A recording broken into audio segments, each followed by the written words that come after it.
Hey YouTube, how you guys doing? I'm in front of my Keystone Cougar 290 RLS. Today's project, I'm going to be installing this Winegard Gateway. It's a 4G LTE Wi-Fi router. Let's go inside. I'll show you how to install it. Came ready to go. Just need to unscrew that and get it connected.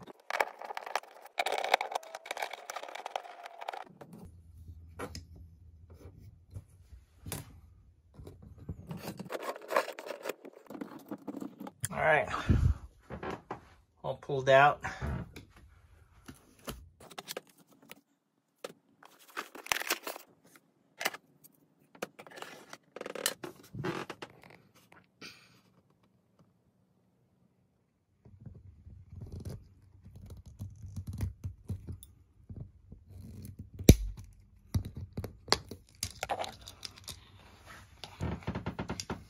All right, let's pull out the mounting bracket. Press this and slide it out. There it is. Placement. Probably put this directly right at the hole and mount it. Maybe backwards like this. As long as it clears the door, maybe right here. Yep. I think that's the spot. No stud. Yep. Okay, double-sided tape it is. I'm gonna make sure that this mounting bracket holds up. So I'm gonna do a two-sided 3M right here and double up. As I mentioned, I doubled up, right?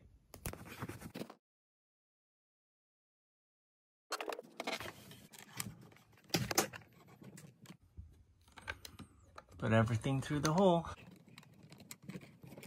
Beauty. All right, I think that would be perfect right here.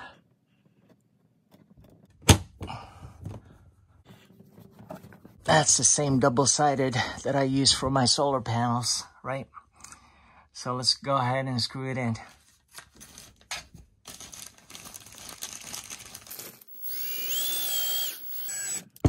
Don't over crank.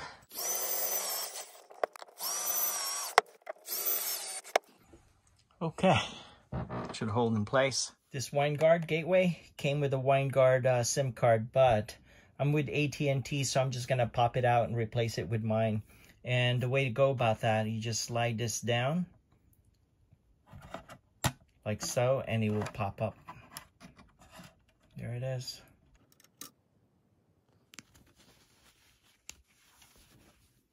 Pop this in.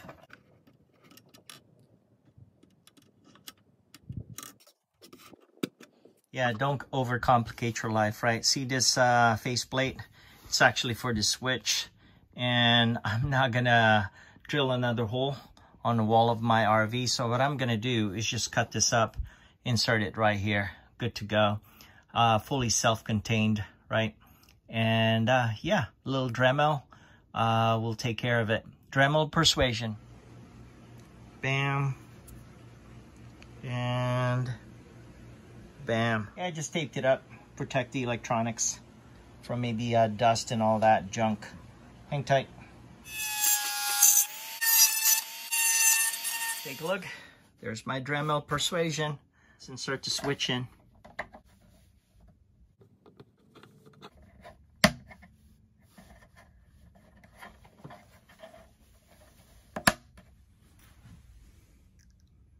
Perfect. Here's that antenna. It's a Winegard Air 360 Plus. And from here, you'll see 3 wires inside the cabin, right? It's the red, yellow, and green. Let's go inside the cabin and I'll show you.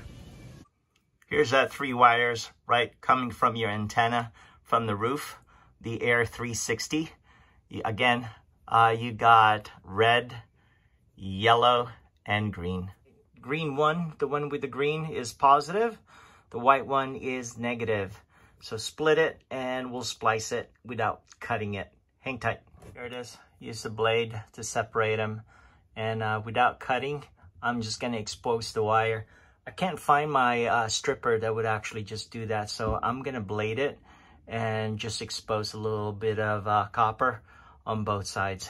Hang tight. Here's what I meant by splicing, right? You just cut it, expose a little bit of copper, and wrap your negative there, and you should be good to go. Do the same thing for the positive. Hang tight. Here it is, my negative, right? And I'm just gonna wrap it right there, and then tape it. Hang tight. Here it is. I'm not sure if you could tell, but there's a knot there. So now I just need to tape it.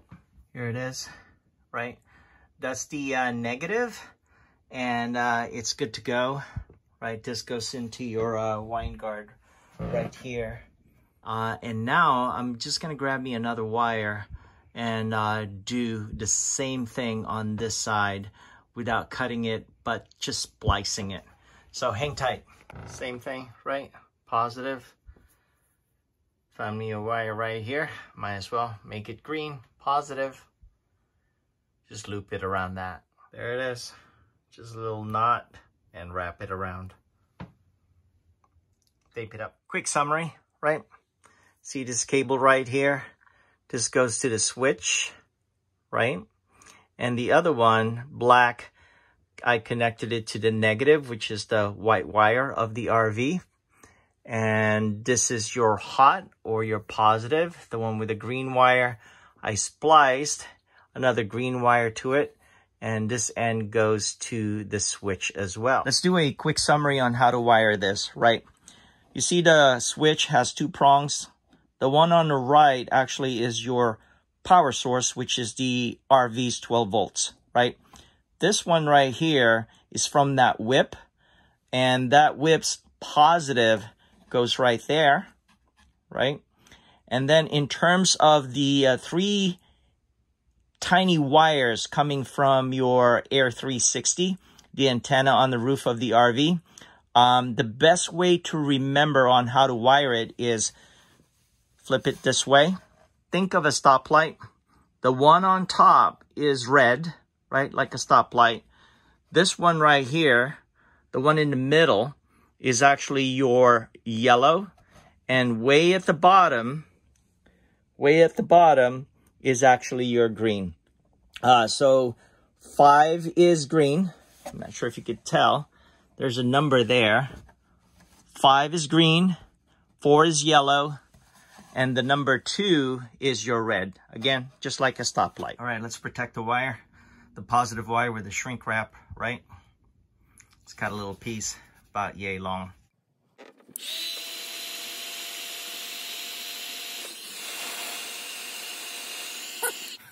Heat wrapped.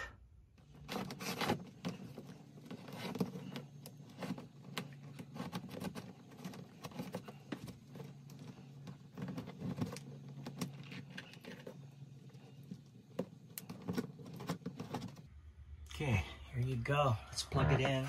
First thing first, make sure that the switch is off. And let's get started with the wires from the antenna. The red one goes to number 2. And again, flip it this way. Think of the a stoplight, red being on the top, which is number 2.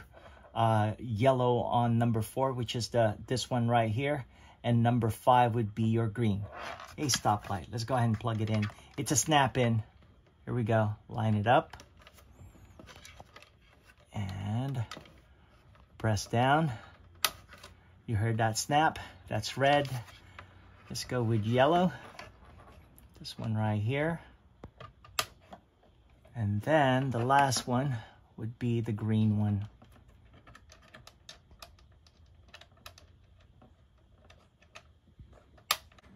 There's your green one, right? You got red, yellow, and green. And now for the power source, which is the RV's 12 volts. And of course, I, spliced it with the white and green wire. And this is the one right here. And this is the one that I shrink wrap, right? Plug it in. Notice this switch right here has 2 prong and nothing on the right. So obviously the one on the outside, whether the placement of this one was in this side, you have to put it on the outside, right? The center one is the whip's positive. Hang tight, let's plug this in. And again, make sure that it's powered off. Go ahead and insert it. Right there. And here's the whip, right? And that's the positive, goes right here in the center. Let me pull it out just a tad bit. Pull. There you go, just a tad bit. Give us room.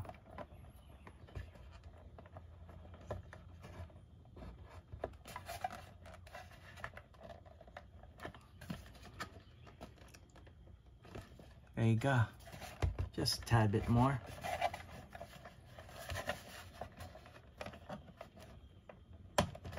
That's snapped in place. And finally, the whip, which is this one right here. Let me clear it up. Right there. Let me route this here. It goes one way. This clip goes to the right, towards the red. Let me just go wrap it around. Right there. And, oh, I almost had it. Right there. And press it in place. Still in the off position, and tuck it back in. Right. And now it's time to line this up. 4 prongs, 1, 2, 3, 4. Right here, right here, right here. And everything is good. You could tuck this in a little bit more. Beauty. And here we go. Line it up.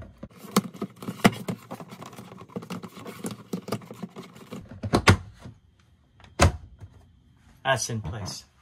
Let me show you how to take it off. Hang tight. Pull this down right here and slide it. Let's turn it on. And all you have to do is open up your browser, connect to Winegard. The address is 10.11.12.1. Username and password is admin. Well, that's pretty much it. Just finished, completed installing this Winegard Gateway on my Cougar 290 RLS. Thank you so much for watching. I do appreciate it. Don't forget to click subscribe, click that notification bell. Chat with you guys later. Hey, just a quick summary. The benefit of having a Winegard, first and foremost, it will boost up your cell phone signal and also your Wi-Fi signal, right? You know, you don't have to subscribe to a data plan with your provider, but it would be nice to have it. But the main reason, again, I got this is to boost the Wi-Fi signal and also your cell phone signal. And of course, if you subscribe to a data plan, you could add that to your Winegard as well. And in addition, if you're a techie, Winegard offers LAN, also known as local area network. All it means is that you pre-connect all your Wi-Fi enabled devices to it, laptops, cell phones, Roku, Netflix, smart TVs, and all that. You connect it to your Winegard, and your Winegard connects to the campground's Wi-Fi. And by having a pre-connected device to the LAN, you know, you will get automatic internet by connecting your Winegard to the campground's Wi-Fi. So instead of connecting all your devices to the campground's internet or Wi-Fi, you just need to connect one, which is your Winegard, and all your devices will get internet.